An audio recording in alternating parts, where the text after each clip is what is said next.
কোন ক্ষুদ্রতম পূর্ণ সংখ্যা দিয়ে 169/392 গুণ করলে গুণফল একটি পূর্ণবর্গ ভগ্নাংশ হবে?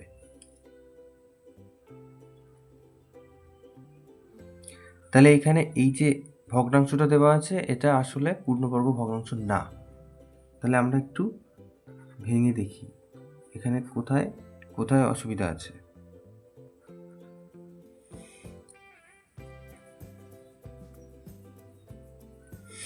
তাহলে 169 তাকে যদি আমি ভাগ করি তাহলে 13 13 169 হয়, তাহলে 13 গুণ 13। আর 392 আছে, এটা 2 দিয়ে গেলে 19 দুগুণে 38, 6 দুগুণে 12,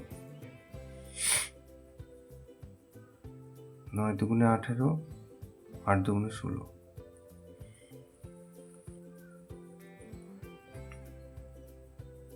2 দিয়ে 49, 7 7 49।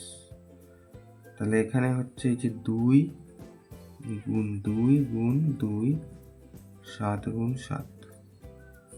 তাহলে যদি সংখ্যা জোড়ায় জোড়ায় থাকে তাহলে ঝামেলা নেই, কিন্তু এই যে 2 এখানে জোড়ায় জোড়ায় নেই, 2 এখানে 3টে রয়েছে।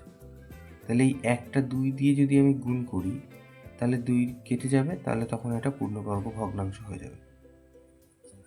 তাহলে এর থেকে আমি এইভাবে লিখতে পারি যে 13 স্কোয়ার, 2 এর স্কোয়ার গুণ 2 আর 7 এর স্কোয়ার।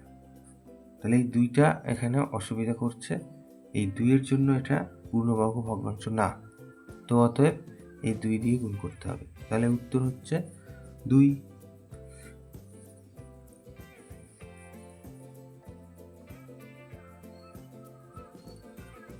তাহলে ক্ষুদ্রতম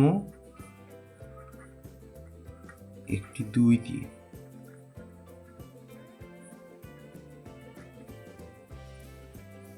গুণ করলে গুণফল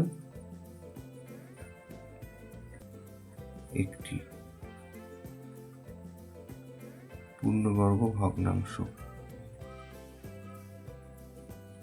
হবে, এটা উত্তর।